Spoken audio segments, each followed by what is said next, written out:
Lo que voy a decirte hoy va a incomodarte, va a contradecir todo lo que te enseñaron desde niño, porque desde que tienes memoria te dijeron que ser bueno es una virtud, que dar es mejor que recibir, que los buenos van al cielo y los malos se quedan con el dinero.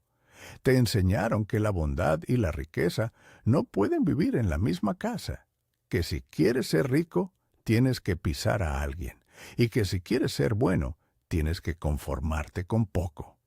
Esa enseñanza es la mentira más cara que te han vendido. Y hoy te voy a contar la historia de una mujer que fue buena toda su vida, que dio todo lo que tenía sin pedir nada a cambio, y que a los 38 años estaba más quebrada que cuando empezó, hasta que un rabino millonario le dijo algo que le revolvió el estómago, le rompió el corazón y le cambió la vida para siempre. Pero necesitas escuchar la historia completa, porque si solo te quedas con el título, vas a entender mal. Y entender mal esta enseñanza es peor que no conocerla. En el invierno del año 2003, en un barrio de clase media de Miami, una mujer de 38 años cerraba las puertas de su pequeña oficina de contabilidad a las 8 de la noche y se sentaba en el carro 15 minutos antes de arrancar. Se llamaba Estela. Tenía el cabello castaño cortado a la altura de los hombros, los ojos cansados detrás de unos lentes de marco fino y las manos siempre frías, como si la circulación le llegara a todas partes menos a los dedos. Su oficina era un espacio de 30 metros cuadrados en un centro comercial viejo entre una tintorería y una tienda de celulares usados. Adentro había un escritorio de madera prensada, una computadora que tardaba 5 minutos en encender, una impresora que se atascaba cada tercer documento y 3 archiveros de metal llenos de carpetas de clientes que le debían dinero. Ese era el problema de Estela. No que no tuviera clientes, los tenía. 32 clientes fijos que ella atendía personalmente. Les llevaba las cuentas, les preparaba los impuestos, les organizaba los números que ellos no querían ver. El problema era que la mitad de esos clientes no le pagaban a tiempo, y Estela los dejaba. Los llamaba una vez, con la voz suave, casi disculpándose por cobrar. «Oye, cuando puedas, recuerda que tienes pendiente la factura del mes pasado». Así hablaba, como si cobrar fuera una ofensa, como si pedir lo que le correspondía fuera un acto de mala educación. Algunos pagaban a los 2 meses, otros a los 3. Algunos simplemente dejaban de contestar el teléfono, y Estela, en lugar de insistir, se decía a sí misma: «Seguro están pasando por un mal momento. No quiero presionar». Estela había sido así toda la vida, la niña que prestaba sus juguetes y no los pedía de vuelta, la adolescente que hacía la tarea de sus amigas porque no sabía decir que no, la mujer que le prestaba dinero a su hermano cada mes, sabiendo que nunca se lo devolvería, la contadora que les daba descuento a los clientes nuevos y luego nunca les subía el precio porque le daba vergüenza, la amiga que siempre pagaba la cena cuando salían porque las demás siempre se olvidaban la cartera, la vecina que cuidaba al hijo de al lado sin cobrar porque la mamá trabaja mucho y no quiero ser una carga. Estela era buena, profundamente buena, el tipo de bondad que todo el mundo celebra, pero que nadie compensa.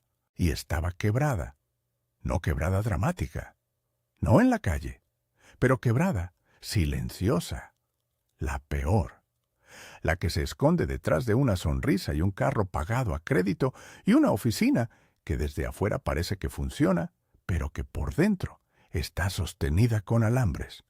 Cada mes era una negociación entre lo que entraba y lo que debía.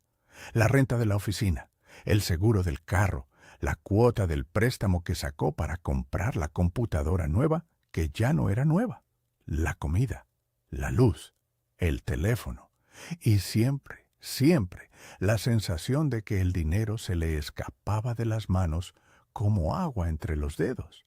No porque ganara poco, porque cobraba menos de lo que valía, cobraba tarde lo poco que cobraba y regalaba el resto por miedo a que la gente pensara que era interesada. Lo que nadie veía era lo que pasaba dentro de Estela cada noche cuando llegaba a su apartamento. Se sentaba en la cama con los zapatos puestos todavía y miraba la pared. Y la mente empezaba su letanía. Eres demasiado buena para este mundo. La gente se aprovecha de ti, pero no puedes cambiar porque así eres tú. Si cobras más, van a pensar que solo te importa el dinero. Si dices que no, van a pensar que eres egoísta. Mejor sigue así. Al menos tienes la conciencia limpia. Esas frases no eran solo pensamientos, eran la programación de toda una vida. La herencia de una madre que le enseñó que pedir es de mal gusto, de un padre que le dijo que los ricos son malas personas, de una cultura que premia al mártir y castiga al que cobra lo justo. Estela no sabía que cada una de esas frases era un decreto, una instrucción al universo que decía: no merezco cobrar lo que valgo, dame solo lo que sobra después de que todos los demás se sirvan. El primer intento de Estela por mejorar su situación fue subir sus tarifas. Leyó en una revista de negocios que los contadores cobraban el doble de lo que ella cobraba por el mismo servicio. Hizo los números. Preparó una carta para sus clientes explicando el aumento. La imprimió y la dejó en el cajón del escritorio durante 3 meses sin enviarla. Cada vez que la sacaba para revisarla, sentía un nudo en la garganta. ¿Y si se van? ¿Y si piensan que soy ambiciosa? ¿Y si me quedo sin clientes? La carta se quedó en el cajón hasta que la tinta se decoloró. El segundo intento fue cobrarle a su hermano el dinero que le debía. $5,000 acumulados en 3 años de préstamos, de 200, de 300, de $100 aquí y allá, cada uno con la misma frase: te lo devuelvo la semana que viene. Hermanita, la semana que viene nunca llegó. Estela lo invitó a cenar un viernes con la intención de hablar del tema. Cenaron, hablaron de la familia, de los sobrinos, del clima, y cuando Estela abrió la boca para mencionar el dinero, su hermano le dijo que estaba pasando por un momento difícil y que tal vez necesitaría pedirle prestado otra vez. Estela cerró la boca, pagó la cena y manejó de vuelta a su apartamento con los $5,000 todavía flotando en el aire como un fantasma que nadie quiere nombrar. El tercer intento fue el más triste. Decidió que el problema era que no trabajaba lo suficiente. Si cobraba poco, la solución era trabajar más. Empezó a aceptar todos los clientes que llegaran, sin filtro, sin evaluar si podían pagar. Trabajaba de lunes a sábado, 12 horas al día, se llevaba carpetas a la casa, comía frente a la computadora, dejó de salir con amigas, dejó de ir al gimnasio, dejó de hacer todo lo que no fuera trabajo. En 2 meses ganó un 30% más. Pero su cuerpo colapsó. Una mañana de martes se despertó y no podía mover el cuello. El doctor le dijo que era estrés, que su cuerpo estaba gritando lo que su boca no se atrevía a decir. Estuvo en cama 3 días. Los clientes llamaron, algunos preocupados, la mayoría preguntando cuándo estarían listos sus documentos. Antes de continuar con lo que pasó después, quiero detenerme un momento. Sé que en YouTube casi nadie se suscribe a los canales y a veces nos da pereza tocar ese botón. Pero si tú que me escuchas ya te suscribiste y le diste like a este video, quiero agradecerte de corazón. Me lleva tiempo buscar estas historias escribirlas con cuidado y narrarlas para ti. Tu apoyo significa más de lo que imaginas. Gracias. Ahora sí, sigamos con la historia, porque lo que viene es lo que realmente importa. El encuentro que cambió todo ocurrió un jueves por la tarde. Estela tenía un cliente nuevo, un hombre que le habían referido y que necesitaba ayuda con la contabilidad de una cadena de lavanderías que tenía en el sur de Florida. Cuando el hombre entró a su oficina, Estela no esperaba lo que vio. Era un hombre de unos 65 años, bajo de estatura. Vestía traje oscuro sin corbata. Llevaba una kipá negra en la cabeza. Tenía la barba recortada, los ojos vivos y pequeños detrás de unos lentes redondos y una forma de caminar que ocupaba más espacio del que su cuerpo necesitaba, como si la confianza en sí mismo tuviera masa física. Se llamaba Rabino Elías Berman. No era solo un hombre de negocios, era rabino y era millonario, combinación que Estela no podía procesar. En su cabeza, los rabinos eran hombres espirituales que vivían con poco, y los millonarios eran personas que habían sacrificado la bondad por el dinero. Que las dos cosas vivieran en la misma persona le creaba un cortocircuito. El rabino se sentó frente a su escritorio, le entregó una carpeta gruesa con los números de sus lavanderías. Estela empezó a revisarla. Mientras lo hacía, el rabino la observaba con una atención que la incomodaba. No miraba los papeles, la miraba a ella, como si los números le importaran menos que la persona que los iba a leer. Después de media hora, Estela le dio un resumen verbal de lo que veía. Le explicó dónde podía optimizar gastos, dónde estaba pagando de más en impuestos y qué estructura le convenía más. El rabino escuchó con calma.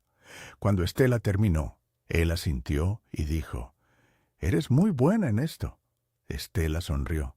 «Gracias». «¿Cuánto cobras?». Estela le dijo su tarifa. El rabino la miró un segundo de más. Luego soltó una frase que Estela sintió como una bofetada suave pero certera. «¿Sabes cuál es tu problema? Que eres demasiado buena, y no me refiero a tu trabajo, me refiero a tu forma de existir en el mundo». Estela no supo qué responder. El rabino se inclinó hacia adelante. «Déjame explicarte algo que aprendí hace muchos años y que cambió mi relación con el dinero para siempre. En la Torá hay un principio que la mayoría de la gente malinterpreta. Se llama tzedaká. Todo el mundo lo traduce como caridad, pero no es caridad, es justicia. Dar no es un acto de bondad, es un acto de justicia. Pero escúchame bien, la justicia tiene un orden. No puedes dar justicia a otros si primero no te la das a ti misma». Estela frunció el ceño. «No entiendo». El rabino la miró con la paciencia de quien ha explicado esto muchas veces. «Tú eres buena, le das a todo el mundo, cobras menos de lo que vales, perdonas deudas, trabajas gratis cuando alguien te da una historia triste, te sacrificas por otros y llamas a eso bondad. Pero déjame preguntarte algo. ¿Cuánto tienes en tu cuenta del banco ahora mismo?». Estela bajó la mirada. No respondió. No necesitaba. El rabino lo sabía. «Exacto. No tienes nada. Y una persona que no tiene nada no puede dar nada. Lo que tú llamas bondad, yo lo llamo autodestrucción disfrazada de virtud, porque cada vez que le cobras menos a un cliente, te estás diciendo a ti misma: «Lo que yo hago no vale tanto». Cada vez que perdonas una deuda, le estás diciendo al universo: «Mi tiempo no tiene precio». Y el universo te obedece. Te da exactamente lo que tú declaras que mereces. Nada. Estela sintió que las palabras le entraban como cuchillos limpios. Dolían, pero cortaban algo que necesitaba ser cortado. El rabino continuó. En la Cabala se enseña que el flujo de abundancia, el shefá, necesita un recipiente para depositarse. Tú no tienes recipiente. ¿Sabes por qué? Porque cada vez que recibes algo, lo regalas inmediatamente, no por generosidad, por miedo. Miedo a que la gente piense que eres egoísta, miedo a que te juzguen, miedo a tener más que otros. Ese miedo es el que bloquea tu abundancia, no la falta de trabajo, no la falta de talento, el miedo a recibir. Estela abrió la boca para hablar, pero el rabino levantó la mano con suavidad. Hay un principio que mis maestros me enseñaron y que transformó mi vida. Se llama, llena tu copa primero. Un vaso vacío no puede servir a nadie. Si tú estás vacía, lo que das no es generosidad, es sangre. Te estás desangrando llamándolo virtud. Pero cuando tú estás llena, cuando tú cobras lo justo, cuando tú respetas tu propio valor, cuando tú tienes abundancia, entonces lo que das ya no te cuesta. Fluye, sale de la abundancia y no de la carencia. Y ese tipo de dar es el que realmente transforma. No el dar del mártir que se queda sin nada. El dar del próspero que comparte desde la plenitud. Estela lo escuchaba sin parpadear. El rabino se recostó en la silla y cruzó las manos sobre el estómago. Te voy a dar un ejemplo que nunca olvido. En mi comunidad había una mujer que cocinaba para todos. Cada Shabbat preparaba comida para 20 personas. Nunca cobraba. Nunca pedía ayuda. Cocinaba sola desde el jueves. Todos la adoraban. Todos decían qué buena es, qué generosa, qué santa. ¿Sabes qué pasó? A los 5 años estaba enferma, agotada, deprimida. No tenía dinero para el doctor, porque todo se lo gastaba en ingredientes para los demás. Nadie le ayudó cuando ella necesitó, porque todos estaban acostumbrados a recibir sin dar. Ella creó esa dinámica. Ella les enseñó que su trabajo no tenía valor, porque nunca cobró por él. Ella les enseñó que podían tomar sin devolver, porque ella nunca pidió nada a cambio. Su bondad destruyó su salud, su cuenta bancaria y la capacidad de los demás de ser generosos con ella. Eso no es bondad, Estela. Eso es un patrón de autodestrucción con el disfraz más bonito del mundo. Estela sintió que las lágrimas le subían, pero no las dejó caer. Tragó, respiró. El rabino la dejó procesar un momento antes de continuar. En la Cabala se enseña algo que la mayoría de la gente no quiere escuchar. Se enseña que hay 2 tipos de dar. Dar desde la luz y dar desde la oscuridad. Dar desde la luz es cuando das porque tu copa está llena y el excedente se derrama naturalmente hacia otros. No te cuesta, no te duele, no te vacía. Es como un árbol cargado de fruta que da porque no puede evitarlo. Dar desde la oscuridad es cuando das porque tienes miedo, miedo a que te rechacen si no das, miedo a que te llamen egoísta, miedo a ser visto como alguien que quiere para sí mismo. Ese dar no viene del amor, viene del terror.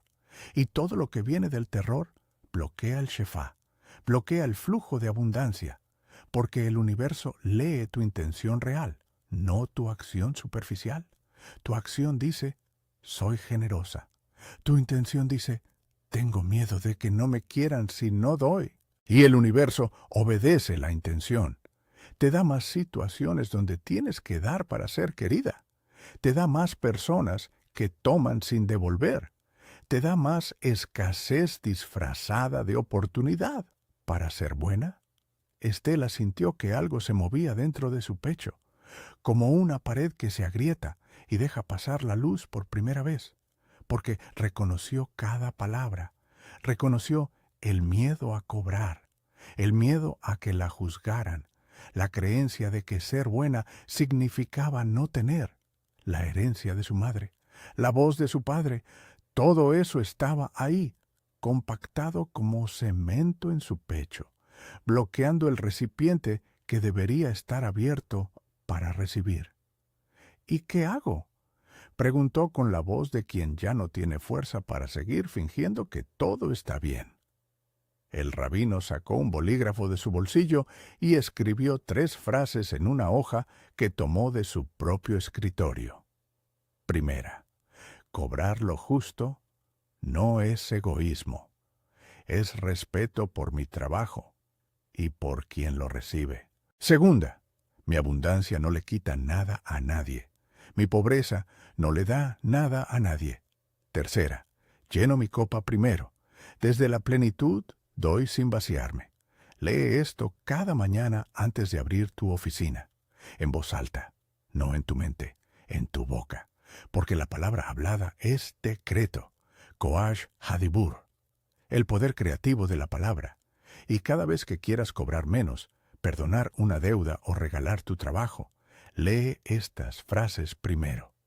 Y luego, decide. Detengámonos aquí un instante.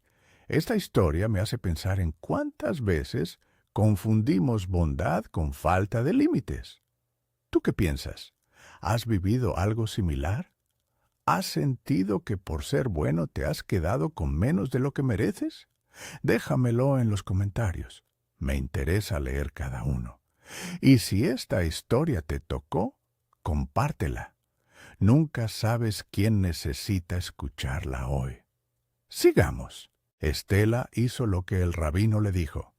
Al día siguiente, antes de abrir la oficina, leyó las 3 frases frente al espejo del baño. Se sintió ridícula. Se sintió falsa. Se sintió como alguien diciendo algo que no cree. La voz le salió pequeña, casi susurrada, como si tuviera miedo de que las paredes la escucharan. Cobrar lo justo no es egoísmo. Es respeto por mi trabajo y por quien lo recibe. La frase le raspó la garganta al salir. Mi abundancia no le quita nada a nadie. Mi pobreza no le da nada a nadie. Sintió que mentía. Lleno mi copa primero. Desde la plenitud doy sin vaciarme. Cerró los ojos, los abrió, se miró en el espejo. Vio a una mujer cansada con lentes y cabello despeinado que acababa de decir 3 frases que contradecían todo lo que le habían enseñado en 38 años de vida. Pero las dijo, y al día siguiente las dijo otra vez, y al siguiente, y al siguiente. La primera semana no cambió nada externo. Las cuentas seguían igual. Los clientes seguían debiendo. El hermano seguía sin pagar. Pero algo empezó a moverse adentro. Una firmeza nueva. Un volumen diferente en su voz cuando hablaba con clientes. No agresividad. Firmeza. La diferencia entre pedir disculpas por cobrar y simplemente cobrar.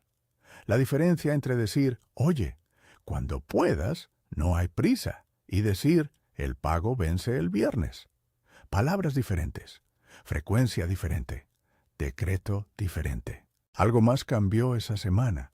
Estela empezó a notar cuántas veces al día decía que sí cuando quería decir que no, cuántas veces aceptaba cosas por miedo al juicio, cuántas veces regalaba su tiempo, su energía, su expertise sin que nadie se lo pidiera, solo por la costumbre de ser la buena.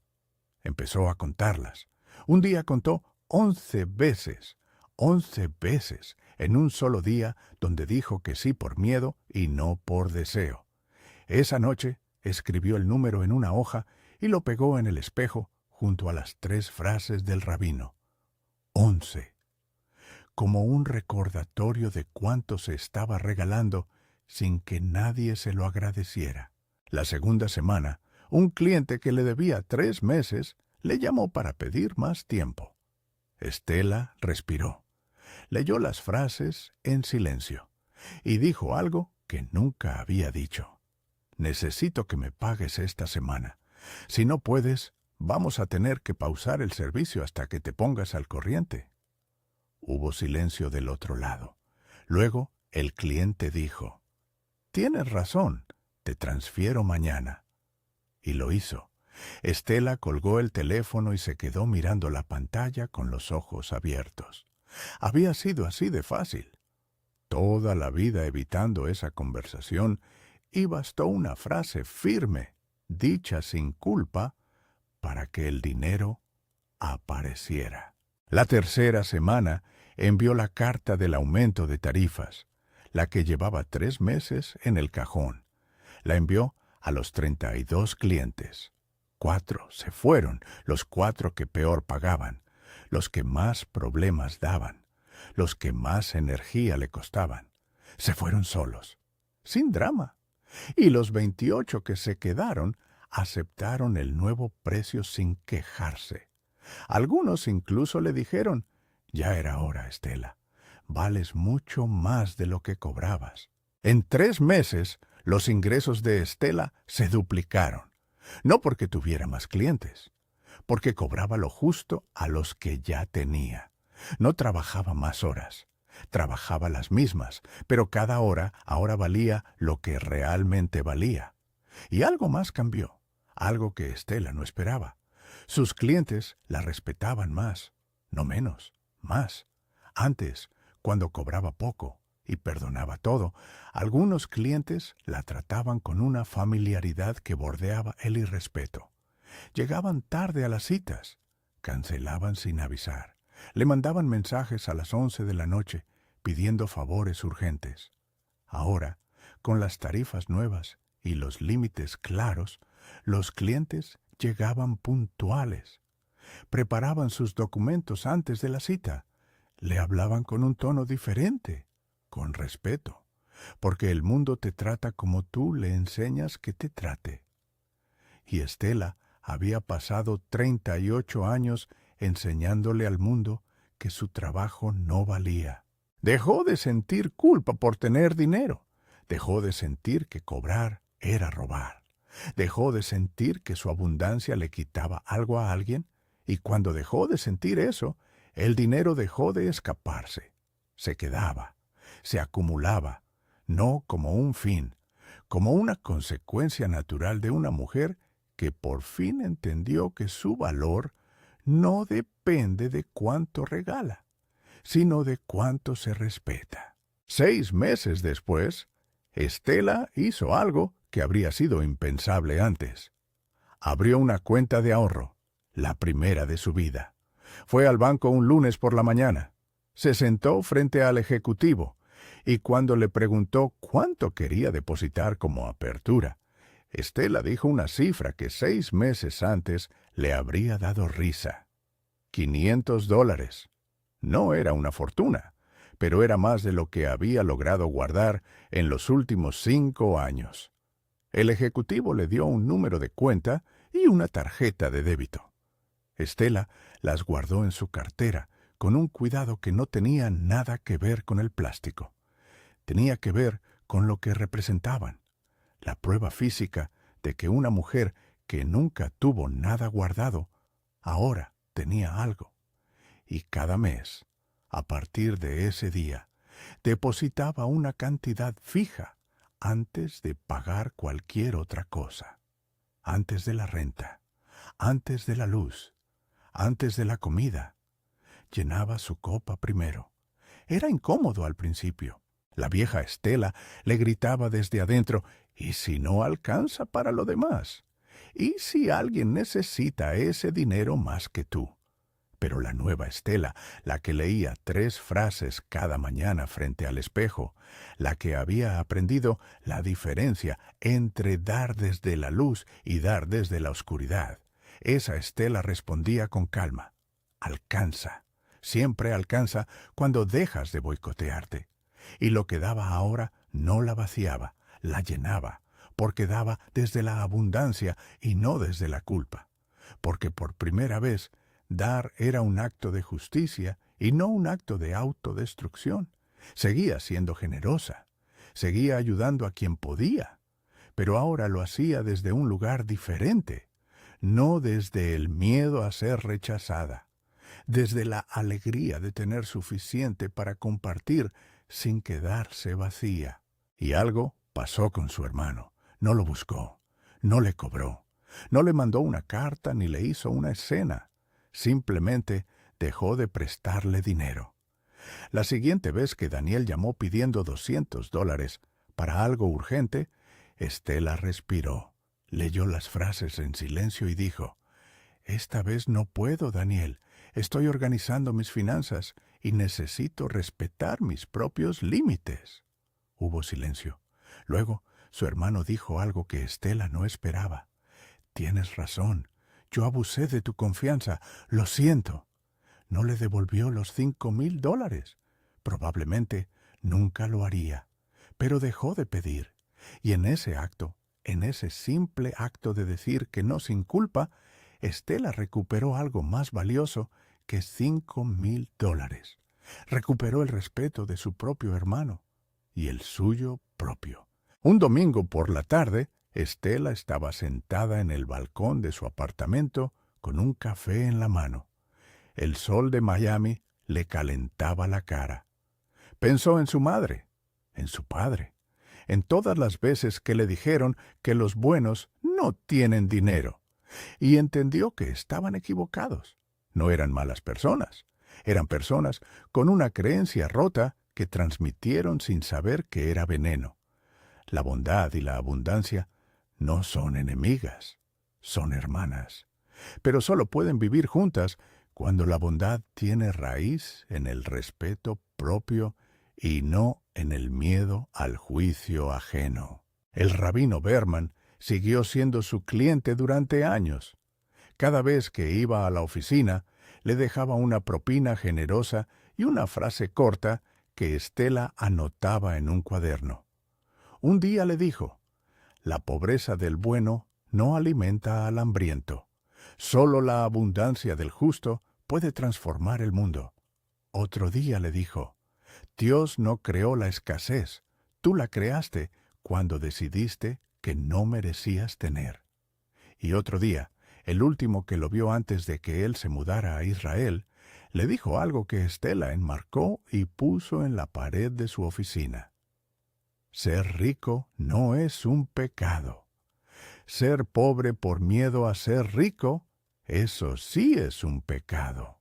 Lo que Estela aprendió no fue a ser menos buena, fue a ser buena de una forma diferente, la forma que no te destruye, la forma que no te vacía, la forma que llena tu copa primero para que lo que derrames sea abundancia y no sangre. La Cábala enseña que el Shefá, el flujo de abundancia divina, necesita un recipiente abierto. Pero abierto no significa vacío. Abierto significa preparado, fuerte, digno, un recipiente que se respeta a sí mismo lo suficiente como para no regalarse a quien no lo valora. Hoy te pido una cosa. Piensa en las veces que has dicho que sí cuando querías decir que no. En las veces que cobraste menos por miedo a que te juzgaran. En las veces que diste tu tiempo, tu energía, tu dinero, tu trabajo, no por generosidad, sino por miedo a ser visto como egoísta. En las veces que aceptaste un trato injusto con una sonrisa, porque te enseñaron que quejarse es de mal gusto. En las veces que te quedaste callado cuando debiste hablar. En las veces que dejaste que alguien cruzara un límite que ni siquiera sabías que tenías, porque nadie te enseñó que los límites no son egoísmo, son respeto.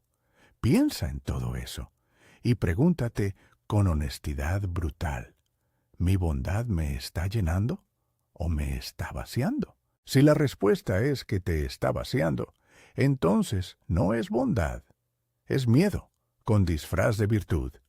Es la programación de una madre que no supo mejor, de un padre que confundió pobreza con humildad, de una cultura que aplaude al que se sacrifica y desconfía del que prospera. Esa programación no es tu culpa, pero sí es tu responsabilidad cambiarla. Y hoy es el día de quitarte ese disfraz. Llena tu copa primero. Cobra lo que vales, no lo que la gente quiere pagar, lo que tu trabajo vale. Di que no cuando no puedas, sin culpa, sin explicaciones largas. sin disculpas por tener límites. Respeta tu tiempo como respetas el de los demás. Y cuando des, da desde la abundancia, desde la plenitud, desde el lugar del que tiene tanto que compartir. Es una alegría y no un sacrificio. Ese dar es sagrado. Ese dar es tzedaká. Ese dar es el que cambia el mundo, no el dar del que se vacía y luego se enoja en silencio porque nadie le devuelve lo que regaló sin que se lo pidieran. Porque no tienes que dejar de ser bueno para ser rico. Tienes que dejar de confundir bondad con autodestrucción. Tienes que entender que tu pobreza no salva a nadie, que tu sacrificio no alimenta a nadie, que la única forma de dar de verdad es tener de verdad. Y tener empieza hoy. Empieza con una frase dicha en voz alta frente al espejo. Cobrar lo justo no es egoísmo. Mi abundancia no le quita nada a nadie. Lleno mi copa primero. Dilo, créelo, vívelo y observa cómo el dinero que toda la vida te evitó empieza a buscarte. No porque cambiaste de profesión, porque cambiaste de frecuencia, porque la abundancia no huye de los buenos, huye de los que no se atreven a recibirla, huye de los que se sienten culpables por tener, huye de los que confunden sacrificio con amor, huye de los que vaciaron tanto su copa, que ya no queda nada donde el flujo pueda depositarse. Hoy se termina esa confusión. Hoy llenas tu copa. Hoy cobras lo justo. Hoy dices que no sin culpa. Hoy empiezas a dar desde la luz y no desde la oscuridad. Y hoy, por primera vez, dejas que la abundancia entre a tu vida sin pedirle disculpas por haber llegado, porque siempre estuvo tocando tu puerta. Solo que tú estabas demasiado ocupada abriendo la puerta de los demás.